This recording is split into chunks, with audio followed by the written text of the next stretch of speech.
Amém.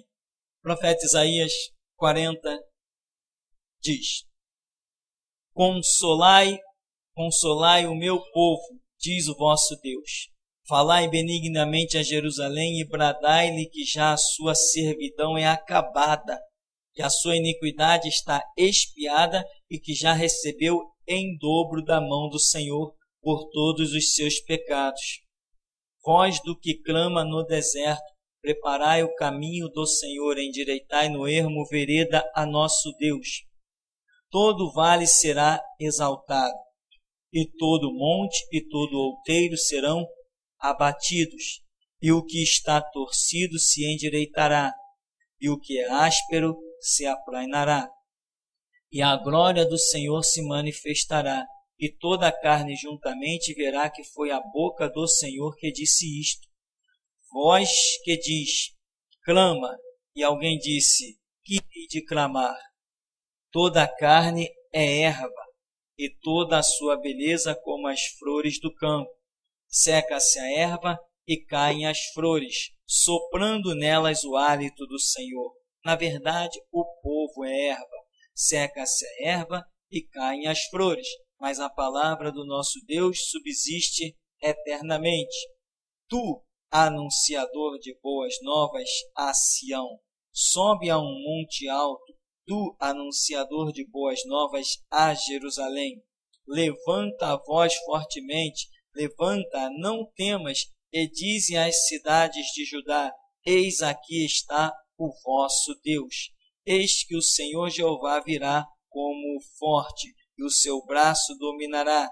Eis que o seu galardão vem com ele, e o seu salário diante da sua face.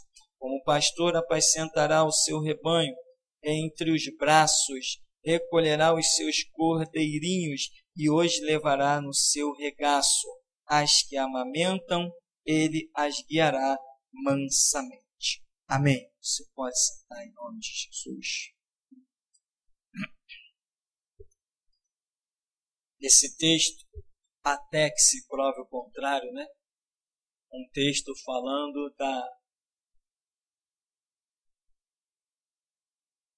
de uma situação de restauração.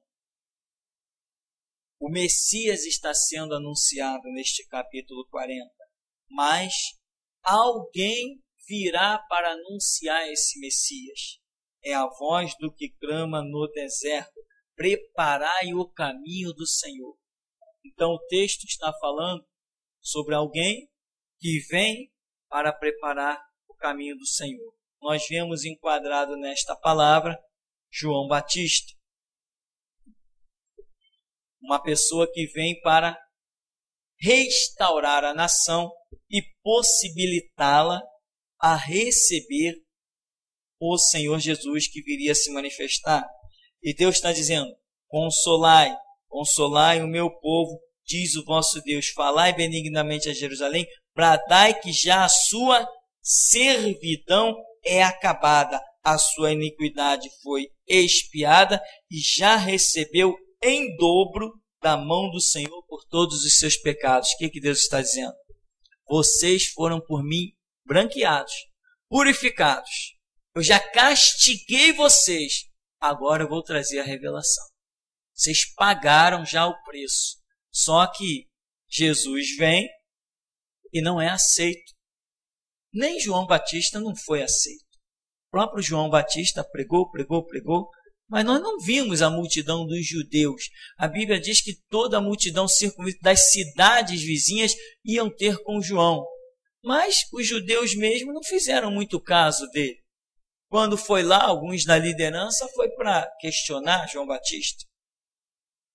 Então, João Batista chega no cenário e tenta restaurar Israel, tenta fazer com que ele esteja pronto para receber o Messias. Ele diz, eu não sou o Cristo, mas após mim vem um que é mais poderoso. Eu não sou nem digno de, abaixando-me, desatar a correia das suas alparcas. Esse que vem aí vos batizará com o Espírito Santo e com fogo. Ele tem na mão a pá e limpará a sua eira. e a palha ele vai queimar com fogo inextinguível. Eu não sou, mas ele vem, eu já estou avistando. Eu fui enviado adiante dele. Mas quem é você? Eu sou o enunciado do profeta Isaías.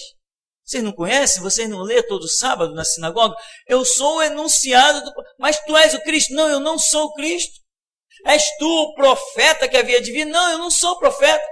És tu Elias? Não, eu não sou nem Elias.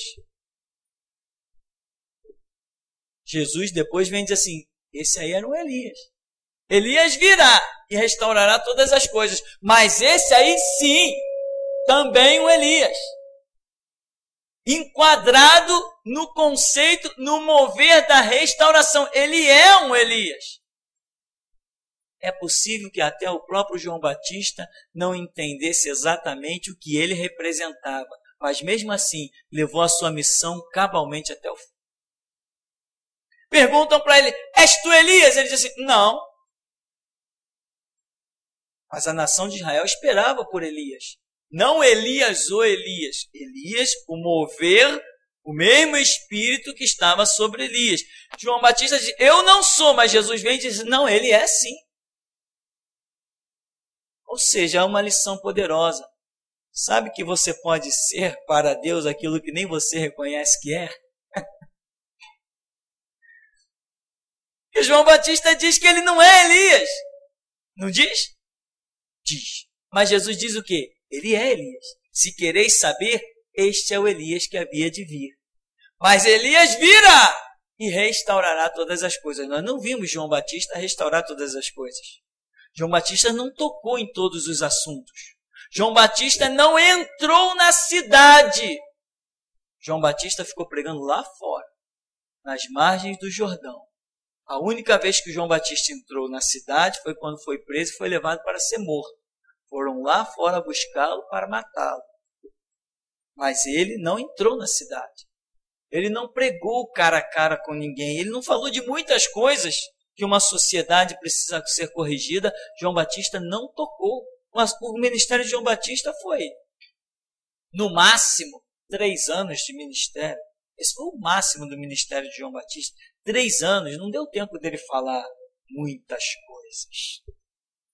Aqui então, João Batista é uma voz que tenta dar uma restaurada para que Jesus viesse e pudesse ser amparado com conceitos realmente fundamentados. Aí vem o Senhor Jesus e prega em Jerusalém. Quanto tempo? João Batista não. João Batista ficou bem longe. Mas Jesus rodou aquilo ali o seu tempo. Jesus também foi aceito? Não, não foi aceito. Jesus é a restauração para Israel, mas também não foi aceito. Aí vem quem? Pedro. Pedro tem um ministério ali, não sei de quanto tempo. Tem uns anos que Pedro prega ali no cenário de Jerusalém, porque dizem que quando ele foi morto, ele já era bem idoso, era um velhinho mesmo.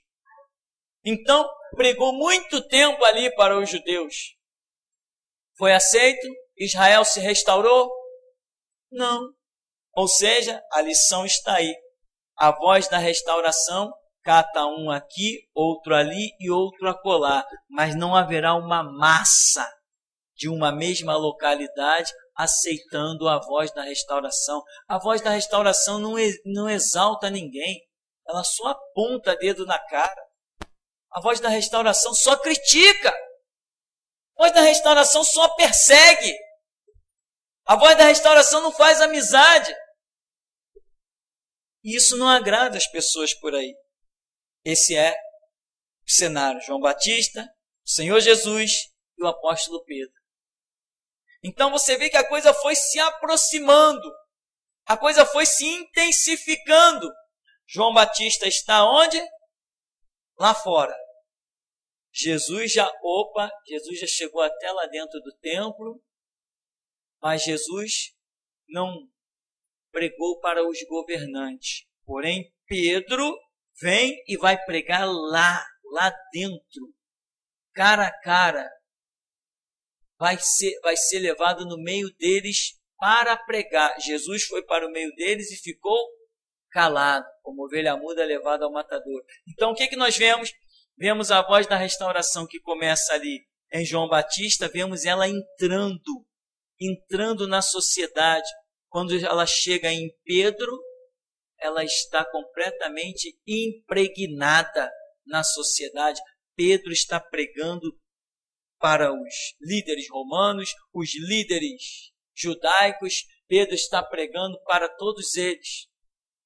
A voz da restauração sai lá do Jordão e vai parar no centro da cidade.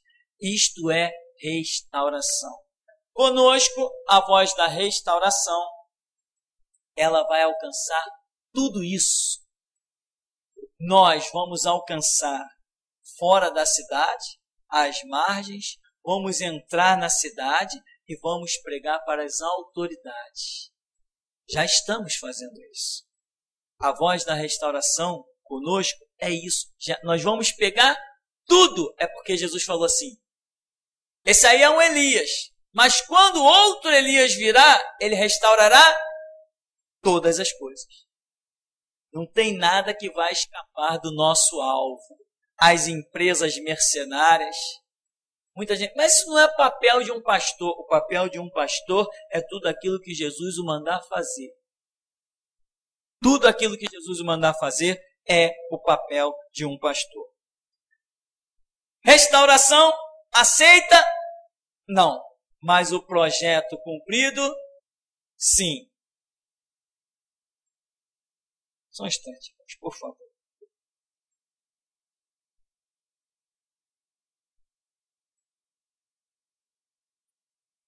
Amém. Então, a voz da restauração tem as suas particularidades. E quando João Batista, Jesus e Pedro pregam a nação de Israel, não assim.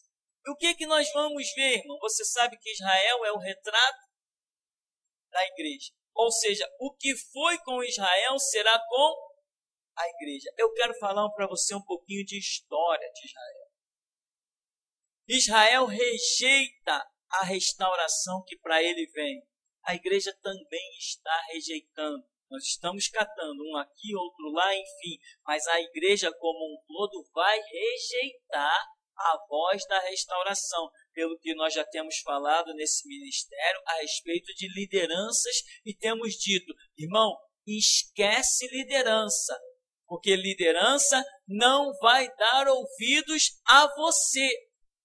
E tem uns bobos aí que nem liderança não é, mas que essa ideologia subiu na cabeça, que conheceram a restauração e se desviaram. Por causa de conceito, pensavam que tinham, só porque gravavam um videozinho numa webcam e jogavam na internet, pensavam que era alguma coisa, se desviaram do projeto de Deus. Ainda mais quem realmente tem na cabeça que é a liderança, que está à frente de um povo. Esse mesmo, irmão, nem perca tempo. Não desperdice CD, nem DVD, nem estudo com gente que tem cargo de liderança. Não faça isso. É tempo perdido. Você não vai ver essa gente que pensa que é alguma coisa se curvar à voz da restauração. Porque se eles assumirem isso, eles têm que admitir que precisam sentar no banco para aprender. E liderança, fazer isso, é muito difícil. Então, o que acontece com Jesus quando ele está ali em Jerusalém? Primeiro detalhe, quando ele entra na questão do templo, que sai, aí os discípulos dizem o quê? Senhor, olha o templo, olha que coisa gloriosa, olha que coisa suntuosa. Senhor, olha o tamanho dessas pedras, olha a estrutura disso daqui. Isso aqui é inabalável, em outras palavras. Olha que obra maravilhosa que os nossos antepassados fizeram. Como imaginamos nós hoje, né? Não tem gente até hoje dizendo como é que construíram as pirâmides do Egito, né? Imagina os discípulos dizendo assim, como é que pode? Como que eles carregaram essas pedras imensas? Como que eles montaram essa estrutura do templo todo? Jesus falou assim, mas eu tenho uma coisa para vocês. Não ficará pedra sobre pedra que não seja derribada desse negócio. Não vai sobrar nada. Aí depois os discípulos estão impactados, impressionados, voltam-se até Jesus. Senhor, que sinal haverá de tudo isso aí? da tua vinda, do fim do mundo. Senhor, como é que é essa história aí? De tão impressionado que eles ficaram com a declaração de Jesus. Mas Israel é o retrato da igreja? É. Eu vou dizer uma coisa para você. Não ficará pedra sobre pedra dos templos daqueles que não alcançarem, não se renderem à voz da restauração. Se eles aceitam Cristo, o templo permaneceria de pé. Mas eles negaram Cristo. E Jesus, sabendo, não vai ficar pedra sobre pedra disso aí. Pode acreditar que todas as igrejas que não aceitarem a voz da restauração, não ficará delas, tanto no físico quanto no espiritual. Não ficará pedra sobre pedra. Não vai sobrar delas referência nenhuma. Jesus partiu, depois Israel se rebela contra Roma. Primeiro, Israel abriu os seus tabernáculos para Roma. Quem mandava dentro do templo em Jerusalém era Roma, igual hoje está por aí na sociedade. Quem manda nos púlpitos das igrejas são os políticos. Como? Os políticos não querem desagradar, ou melhor, os pastores não querem desagradar os políticos que estão sentados atrás dos seus púlpitos ou que estão sentados na sua congregação, normalmente atrás dos púlpitos, com destaque. Então eles já não pregam a verdade que deveriam pregar, engolem palavras.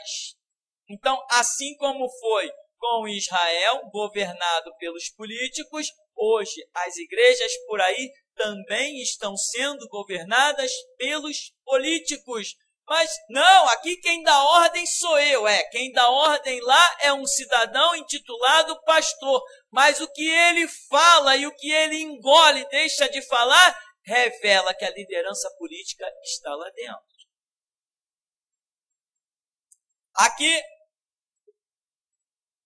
Jesus foi rejeitado, morreu, ressuscitou. Daqui a pouco vem a profecia se cumprindo. Israel se rebela contra Roma, pensa que poderia dominar Roma, se livrar de Roma. O imperador romano fica irado, diz assim, arrasa com tudo. Mas o imperador romano traça um plano. Jerusalém está cheia de cristãos, judeus cristãos convertidos que se tornaram igreja, estão ali em cenário de Jerusalém, e judeu para tudo que é lado, que rejeitou Jesus e rejeitou a igreja. Roma vem para cercar, a estratégia era cercar toda a cidade. Só que antes disso acontece alguma coisa e os cristãos saem todos de Jerusalém. Vamos assim dizer, naturalmente falando, uma coincidência. Os cristãos, os judeus convertidos, cristãos ali também gentios, saem todos de Jerusalém e Jerusalém fica somente com os judeus, aqueles mesmo que não quiseram aceitar a restauração de Israel. Roma vem e cerca tudinho. Sabe o que Roma faz? Taca fogo na cidade inteira. E lá se vai o templo, e lá se vai judeu queimado, todo mundo, as famílias todas queimadas. Sabe o que representa isso? Isso representa a grande tribulação, em que um povo que aceitou a restauração pregada por João Batista, Jesus e Pedro, esse povo que se tornou igreja restaurada dentro do cenário de Israel, eles saíram, não morreu nenhum cristão. Não morreu nenhum cristão. Eles saíram de Jerusalém. Roma vem, cerca a cidade, incendeia e mata todo mundo. Morreu milhares de pessoas queimadas e quem tentava escapar por cima de um muro morria à espada. Praticamente os judeus ali estavam para ser dizimados. Isso representa o quê? A grande tribulação. Quando a igreja sai do mundo e Deus derrama a sua ira. Nós entendemos como grande tribulação, né? As taças amargas de Apocalipse caindo sobre a terra. Ou seja, o que eu estou dizendo? Eu estou dizendo que As igrejas que não aceitarem a voz da restauração, elas não serão arrebatadas. O mundo vai cercá-las e vai exterminá-las. A igreja será trucidada. A igreja será dizimada. A igreja que não for restaurada, a igreja carnal, a igreja orgulhosa, a igreja que não se curva, a igreja que não aceita a verdade, as lideranças que não aceitam que tem que voltar para o banco, elas serão trucidadas pelo rolo compressor que é o reinado do anticristo. E Roma está profetizada, hein? Roma está profetizada. O príncipe do povo que há de vir. O povo do príncipe que há de vir, né? O povo do príncipe que há de vir. Esse príncipe que há de vir é o diabo. Diz o povo desse príncipe vai destruir a cidade e o santuário. Só que Daniel não viu, não disse que judeus iam estar ali dentro sendo incendiados. Ou seja, Israel é o retrato da igreja. Portanto, o nosso alerta para os batistas, metodistas, presbiterianos, para os assembleianos, que não se dobram à voz da restauração, e nós sabemos que não vão se dobrar. Eles serão trucidados. Ah, não, mas eu já estou perto da morte. Mas os seus filhos e os seus netos têm horrores para passar. Outra coisa, Jesus falou assim: eu vim em nome do Pai, pregando a palavra de Deus, e vocês me rejeitaram. Vocês não aceitaram. Mas outro virá em seu próprio nome, e vocês vão aceitar. Isto também é o retrato da igreja. Você prega Cristo, você prega a ressurreição, você prega a palavra de Deus e você é rejeitado. Não aceitam. Ninguém se preocupa nem de fazer uma oração. Mas quando o anticristo se levantar, assim como é a profecia para Israel, que Israel vai aceitar o anticristo, porque é aquele que vem no seu próprio nome, assim também a igreja que está aí, que não vai ser restaurada, ela também vai colocar tapete vermelho para o anticristo. Isso já está sendo ensaiado com os políticos, porque o anticristo nada mais é de que um belo diplomata muito bem conceituado politicamente. A igreja vai aceitar o anticristo. Que loucura! Um povo separado para glorificar a Deus, como foi Israel, mas Jesus está dizendo, vocês são um povo de Deus? Tá, mas vocês estão rejeitando Deus e vão. Mesmo tendo pergaminho, mesmo tendo as escrituras na mão, vocês vão aceitar o anticristo, que é aquele que vem no seu próprio nome. E eu estou dizendo, a história com a igreja é exatamente a mesma. A igreja está rejeitando a Jesus Cristo e vai receber quem? O anticristo. É isso que a igreja está fazendo. Ela está se preparando para receber o anticristo. Israel foi uma nação injusta. Quando Anás e Caifás eram sacerdotes, sumos sacerdotes, Jesus está pregando, está fazendo um movimento tremendo na cidade. E Jesus tinha o título de quê sobre si? O título de judeu. Não querendo comparar Jesus àqueles judeus, não é isso, não dava para comparar. Mas quem olhasse, via um judeu se rebelando. Um judeu, que é Jesus, fazendo motim. Via um judeu arrastando uma multidão. Um judeu movimentando as massas. Era isso que se via em Jesus. Então Roma dizia assim, olha, está tendo muito tumulto, estou ouvindo muitas coisas dessa terra aí, tem que acabar com isso. Aí apertaram Anás e Caifás, aí Caifás vem e diz assim, olha, não é melhor que morra um só homem do que pereça toda a nação? Ou seja, nada de confiança em Deus, nada de buscar a direção de Deus, não. Roma está no domínio, acabou a história, está tudo consumado, nós temos que nos preservar, vamos fazer o seguinte, esse Jesus aí, não é melhor morrer ele? um só, do que perecer todo mundo? Porque Roma vai invadir, está dizendo que tem motim, está dizendo que está havendo muito movimento por aqui. A culpa é desse Nazareno, vamos matar esse cara. Por quê? Por causa dele, vão acabar vindo aqui tirando a nossa posição. Não é esse o retrato da igreja? Israel não tipifica a igreja? Pois eu te digo, nós, geração Jesus Cristo, vamos movimentar tanto as massas, e por causa do título de crente e evangélico comum que está sobre nós, as igrejas por aí afora vão se sentir ameaçadas quando as nações começarem a dizer, temos que parar com esses crentes, e as nações não farão diferença de nós para eles, elas rotulam todo mundo. Não vê o que o IBGE faz?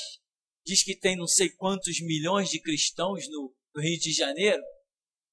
Nós não enxergamos esses milhões de cristãos. Eles estão contando cristãos batistas, cristãos metodistas, os que estão na maçonaria, os que levam a rosa ungida, os que são idólatras, os que levam vassoura ungida. O IBGE conta todo mundo. É assim que o mundo faz.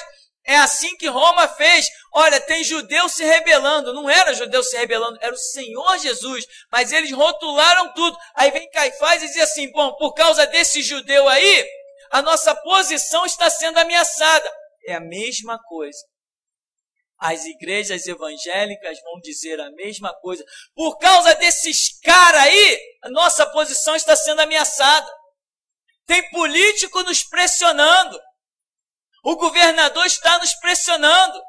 Olha os caras, olha a bandeira dos caras, olha o que os caras estão dizendo, olha o que os caras estão pregando.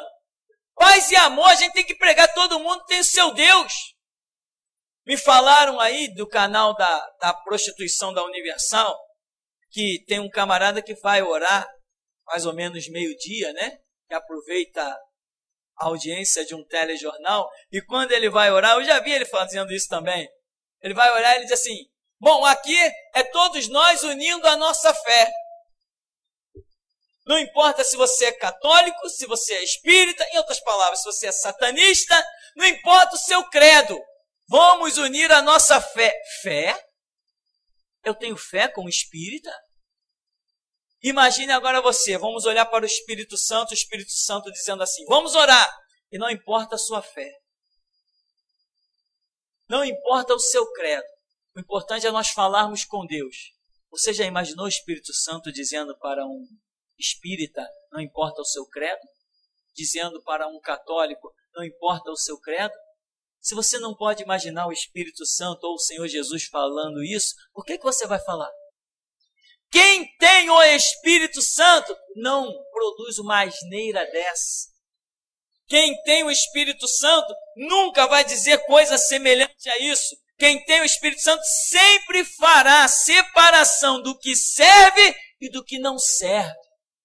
Nós que temos o título de cristãos e somos confundidos com essa raça e esse lixo que está aí de batistas, metodistas, presbiterianos, Deus é amor, universal, assembleia, isso se tornou um lixo asqueroso. Nós somos confundidos com eles e eles são confundidos conosco. Quem não conhece na essência, olha o rótulo que está por fora e por causa desse rótulo nós somos todos comparados. Eles vão se sentir ameaçados por causa de nós. Nós não nos sentiremos jamais ameaçados, porque sabemos a direção que trilhamos. Mas eles vão se sentir ameaçados. E o que eles vão dizer? Melhor que morra um só homem do que pereça toda a nação. Sabe quem serão os teus assassinos? Sabe quem vai te martirizar? Sabe quem vai botar a algema no teu braço? Os judeus prenderam o judeu Cristo Jesus e o entregaram para ser morto. Nós, cristãos, seremos presos pelos cristãos e seremos entregues para ser mortos. Se você ainda não processou isso, vai com calma. Tem tempo ainda. A voz da restauração, considerando o tempo do ministério de Pedro, deve durar pelo menos uns 40 anos. Tem tempo para você processar isso. Vê lá na internet Quando os irmãos lançam a frase numa comunidade, vibra assim Constituição, olha o fogo que pega. Vocês são loucos? Vocês são malucos? Vocês querem acabar com a Constituição? Eu não quero acabar com a Constituição. Eu só quero declarar o que é verdadeiro. Que o céu e a terra passarão, mas a palavra do nosso Deus permanece para sempre. Então, meu irmão, outra coisa que Jesus falou, repreendendo a nação de Israel, que eu acho também fantástico. Ele diz assim, vocês olham para o tempo quando no cair da tarde, vocês vê o céu avermelhado, ou vocês vê o vento, não sei o quê. Vocês sabem dizer se vai chover, se vai dar peixe. Olha para a lua e vê se vai dar peixe. Vocês sabem discernir a face do tempo, mas vocês não conseguem discernir esse momento aqui. O momento profetizado por tudo que é profeta. Jesus está presente em todos os ministérios dos profetas. Todo sábado eles leem os pergaminhos na sinagoga. São os sábios, os entendidos que têm por pai Abraão, Isaac, Jacó, etc. Mas Jesus chega diante deles e diz assim, vocês discernem tudo e vocês não sabem reconhecer esse momento. Ou seja, a mesma coisa vai acontecer com a igreja. Ela não vai reconhecer, ela não vai discernir o seu momento. E assim como João Batista foi-se praticamente no anonimato, Jesus, se não tivesse feito os sinais tão impactantes que eles declaravam assim, olha, esse homem fez um sinal notório, nós não podemos negar. Caramba, o cara ressuscitou um homem com 4 dias. Se não fossem esses sinais tão impactantes, eles deixariam Jesus passar no anonimato. Mas os sinais foram tão terríveis que eles não conseguiram. Como nós. Os sinais que nós estamos produzindo, a valentia que nós estamos realizando, até policiais civis já nos mandaram um recado. Olha, estão armando para vocês, está todo mundo interessado na prisão de vocês. Não fala nada, fica calado. E quanto mais eu ouço para eu ficar calado, mais eu falo, mais eu grito, mais eu bato o pé, mais eu chamo atenção. Só tem um jeito de eu ficar quieto, é ninguém se meter comigo, mas sempre tem um engraçado. Aí Deus vai assim, senta lá e faz mais um vídeo. E eu sento sem saber o que vou fazer. Mas quando eu olho para o vídeo pronto, eu digo assim, só o Senhor é Deus. E eu já fiz um pacto com meu Deus. E já até preveni os meus filhos. Teve um que eu falei assim para ele, ó, se eu for preso, tu não vai chorar não, né? Não, agora eu não choro mais não. Eu falei, isso aí. Pode se preparar. Agora, uma coisa eu sei, que não inventaram cadeias que me segurem. Nem algemas, nem grilhões, nem armas que me matem. Ainda não é chegada a minha hora. Jesus falou, vocês sabem discernir tudo, mas vocês não discernem o mais importante, o espiritual. E não é esse o retrato da igreja? A igreja será trucidada. A igreja não será martirizada. Essa que vai ficar sem a voz da restauração, ela não será martirizada. Martírio é para os crentes restaurados, que estão no projeto, no propósito de Deus. Quem está fora desse projeto não é martirizado, não. É abatido. É trucidado. É morto sem nenhum valor. Essa é a realidade. Então, meu irmão, a confiança em Deus, que Jesus tenta chamar o povo, João Batista tenta, Pedro tenta, isso aí, esses restauradores não têm êxito a nível nacional, eles não têm êxito nenhum. O êxito deles é na vida de um aqui, na vida de outro ali. Muita gente diz assim, não, mas Pedro pregou e 5.000 se converteu, 3.000, né? Depois Pedro pregou de novo e 5.000 se converteu. E em 2 pregações de Pedro, 8.000 almas em Israel se converteu. É mesmo? E você acha isso muito? Você acha isso muito? Para uma nação com quase mais de 200.000 pessoas. Você acha que 8.000 se converteu? Isso é uma grande glória. Não é nenhuma grande glória, meu irmão. O contingente populacional era muito grande, isso aí não representa nada. Tanto não representa nada que até hoje Israel, como nação evangélica, não tem nenhuma referência. Então, meu irmão, o nosso texto diz, no verso 4, todo vale será exaltado, e todo monte e todo outeiro serão abatidos, e o que está torcido se endireitará, e o que é áspero se aplainará, e a glória do Senhor se manifestará, e toda a carne juntamente verá que foi a boca do Senhor que disse isto. Olha o que o texto diz, e eu te pergunto, isso aconteceu a nível nacional? Não. O que nós vimos foi, como costumamos dizer na gíria, meia dúzia de gato pingado que se converteu em Israel. Meia dúzia de gato pingado foi que realmente se voltou para a restauração de Israel, através de João Batista, Jesus e Pedro. Mas aqui diz que todo vale será exaltado, todo monte e outeiro serão abatidos. Aqui a coisa está falando a um nível muito grande e nós não vimos nada disso no cenário de Israel. Teve inclusive a história de Paulo. Quando Paulo diz, vou a Jerusalém, eu tenho testemunho, eu sou da tribo de Benjamim, eu fui instruído nos pés de Gamaliel, eu conheço a lei, eu conheço a graça, eu vou apresentar para esse povo. Jesus diz assim, não vai lá perder tempo não, eles não vão ouvir o teu testemunho. Eles não quiseram ouvir o de João Batista, não quiseram ouvir o meu, não quiseram ouvir o de Pedro, esquece o teu também, eles não vão ouvir o teu. Amém, meu? Você está compreendendo o que é a voz da restauração? Não é você alcançar uma multidão em um lugar. Você vai alcançar sim, uma multidão, sim. Mas um aqui, outro lá não sei aonde, outro lá não sei aonde. Um dia vai ter um contingente que quando for arrebatado, quando vier um arrebatamento, vai causar um impacto no mundo. Vai causar um impacto no mundo? Sim, vai causar.